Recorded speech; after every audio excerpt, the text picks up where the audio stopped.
Hey team, welcome back into the Warriorholic. Bit of a belated preview of the Warriors up against the Titans round 16 matchup from the Gold Coast. This will be like a home game for the Warriors. Thousands of Queensland Kiwis making that pilgrimage as they do every year. Real bucket list game for me, but unfortunately another year goes by without me being able to get over there. Hope you all enjoy it, and I hope the boys put on a better performance than they did last time we played these guys.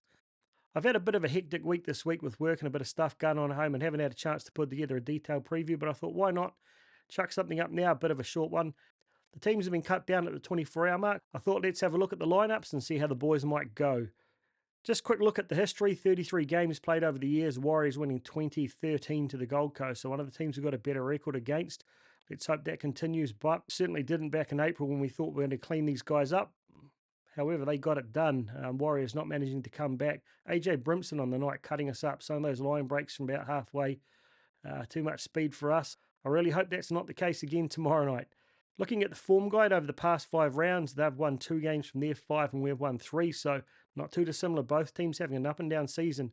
Going back, I honestly thought that these guys would be right up there around the 8 this year, thinking that Des would have got their defence sorted. They've definitely got the attack, but they've been very erratic, even more so than us. So pretty hard to predict which Gold Coast team's going to turn up tomorrow night. Thinking back to last year, we went in there all confident, we had a huge crowd, but they played some filthy footy, just pulling our hair and putting in some dirty tactics to put us off our game. They probably would have seen that the Storm were able to put us off our game last week by playing similar tactics, so I wouldn't be surprised if they come out and play a bit of filth again this week. Hopefully Webby's got them mentally prepared for that. So again, looking at the overall season, they've only had 3 wins from 13 games and we've had 6 from 14 plus the draw. Points for and against, we're slightly in the positive with 306 for and 293 against. They're well in the minuses with 239 for. Surprising they haven't got more points, but points conceded, they're really hurting them with 370. Completion rate, so, and tackle efficiency, both very similar. 80 for them, 82 for us with the completion rates, and about 87, 88% respectively for both teams. So the stats don't really tell a story. It's just really hard to read. Getting done by the Tigers last week would have really pissed off Des. I'm sure he's got the boys fired up. Similarly, our boys will be gutted after letting another one go to the Storm. So, shit, both teams will be fired up to turn things around. Probably a little bit late for them to do anything this season, but for us, decent run and we can still get ourselves back up into the 8. So there's a lot to play for. These are the kind of games you have to ice and we have to do it well. Have a positive impact on our for and against, but shit, who knows? Unfortunately, as I've had a crazy week, as I mentioned, I haven't had a chance to put together detailed stats and look at the individual matchups, but we'll just look at the lineups and see where the key matchups are there. At the starts at the back, this is a really key one for me. Keanu Kinney, young fella's had a really blistering past few rounds, got some serious pace. He doesn't have the most line breaks and those kind of things in his game, but he's running for an average 195 metres and he's extremely quick, very elusive. So sort of similar in the mould to Tane Tuolpiki, but probably a little bit quicker. Up against Chance, for me, our back of the season. Very different players. Chance the workhorse, but showing us he's got that serious creative ability with that behind the back pass last week. So we need to see a little bit more of that. Des has got a real challenge on his hands trying to figure out what to do with 3 NRL level fullbacks in the side with Kenny, Campbell and AJ Brimson when he eventually comes back in. I think Kenny's the future, but AJ Brimson's probably a little bit too good to leave out. That means Kenny maybe drops off and maybe they leave Campbell in the 6th position like he's playing against us. Very interesting to see how that one plays out. Then we've got Cam Pereira up against Ed Cossey. I was kind of hoping that Webby might pull out a little bit of a smoky here. Maybe play Myla Graham Tolfer in at centre or on the wing with RTS here because he's got a lot more explosive speed. But he's gone for the size and experience in Ed Cossey. Love the big bro. I always love it when he gets a chance. And we can't forget how well he did last year playing for Dallin before he got injured, busting his knee and that massive hit on Crichton in the Panthers game, Magic round last year. It's going to be tough. Have they been able to build a good partnership between him and RTS? RTS not used to playing on right centre. He's going to be up against Kelly. So they're both 2 of the quickest guys you're going to come across on an edge. RTS, he's definitely got the starting speed, but probably doesn't have the top end speed anymore. That said, he's a lot for them to handle, so I feel like he can match up all right, but it's really key that both Ed Cossey and RTS work together, communicate well, and Ed can't be jamming in. I think one of the things that worries me a little bit with our defense, it's a bit compressed.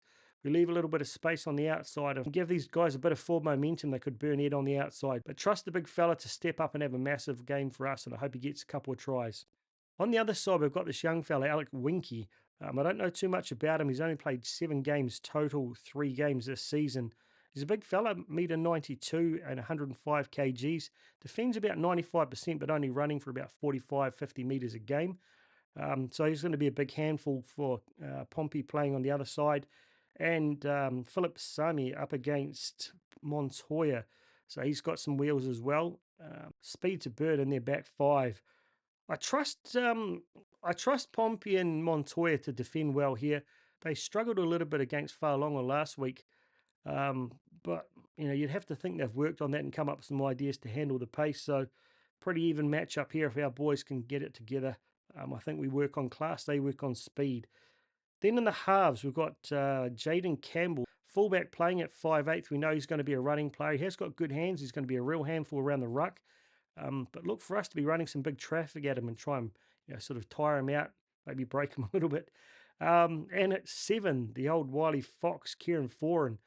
I don't really like this because he's actually pretty good when he plays 7. He struggles to get around the field, but he's got a bloody good kicking game, very controlled, and everything he does just seems to step up against the Warriors.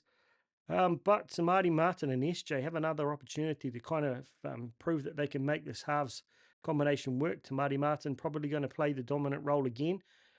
It's a really interesting one for me. Why are they doing it? SJ was so good last year, but I guess this is like a little bit of a trial. Is Tamati Martin capable of stepping up and being SJ's successor?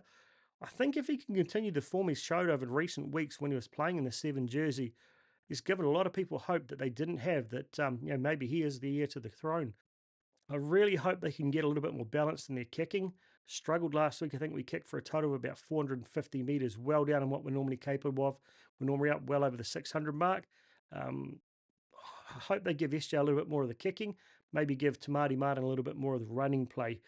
That's both of their strengths. So overall, I think backlines, I've got to give a slight edge to the Titans just purely because of that speed across the park. But if we can play as a team, we can use our experience, I think we can contain them. But my biggest concern is offloads and line breaks from a long way out. We really struggle with that second phase play, particularly when the opposition sort of 60 or 50 metres out. They spin it wide on the fourth tackle. We're not quite ready for it, and we just don't have the speed to cover them. Oh man, I hope Webby's come up with a good game plan for that one. Then on to the forward packs. This is where I think we've got a distinct advantage. They're missing a couple of players here, so they've got in their front row, they've got Palacia, Randall, and Pahulu versus Adam Whenua, Blake, Wade Egan, and Jackson Ford. I think we've got the advantage there. I'm really hoping AFB's in a bit better frame of mind. He just still seemed to be a little bit frustrated last week. And for the second best numbers of all of our forwards, but just doesn't quite seem to have his head in there. I really hope he's flicked the switch this week. Maybe being over in Aussie, the nice warm weather will fire the big fella up. Wade Egan's starting to come back into form. A lot of running out of dummy half last week. If he can just link up, that could lead to a lot of line breaks for us, but who knows? And Jackson Ford continues his apprenticeship in the front row, which I do like. A lot of energy, very robust. Both of their front rowers not getting a huge amount of meters. They obviously rotate a lot. They're only sort of around the 60, 70 meter mark, whereas we're up well over 100. So I'm going to give the front row battle to us. This is going to be a real ding-dong battle. In the back row, David Fafita and Bo Furner up against Marata Niakorea and Dylan Walker. I thought that was a smoke screen, but it looks like he's definitely going to start there. That was a word I had a couple of days ago, which really surprised me. A lot of other options available there. Dylan Walker with his ankle issues. But I do like Marata up against David Fafita. If you're going to put anyone up against him just as raw and powerful, I think it's Marata. We saw him put on some massive hits on the weekend. Some really solid running, so I'm looking forward to seeing that battle. But Bo Furner, he runs for about 115 metres, which is pretty good for an edge-back rower. Dylan Walker, though, last week running for about 195, playing lock and at centre. I'm curious. Like, Bo Furner's not the most powerful runner in the world, so I think Dylan Walker will be able to handle from that aspect, and hopefully Dylan Walker can use his speed. Aaron Clark, he's one to worry about. I think he's an outstanding player, highly underrated. I've often thought back in the day thinking he'd be a good player for the Warriors to pick up as a bench middle forward. He made a big difference when he came on against us back in April. I think he turned the game, so be careful of him. He's very quick, great ball player. Up against Tohu getting the start back in the 13 position. He said he enjoyed the time on the bench, but I reckon we've got to see a bit more leg speed from the big fella, hitting the line a little bit harder, a little bit crisper with the passes, and show us that he's really up to playing week in, week out in that starting position. If he's not, Dylan Walker's really ready to step up and take that jersey. So 4-pack for 4-back, I think, based on our experience, other than Fafita, man for man, we've got a little bit too much for them. So let's have a look at the benches. Sam Verrill's a hooker, Isaac Liu as a prop, Fa'asuma Alawi as a prop as well, and Stimpson as an edge back rower versus CHT, Mr. Fix-It plays anywhere, Jacob Laban getting a chance again, Jazz Tavanga playing for a contract, and Tom Ali. He's been kept in and around the first grade team over Bunty, even though he hasn't been starting, but he's been the one travelling with the boys or sticking with the boys, and Bunty getting that chance in Cup.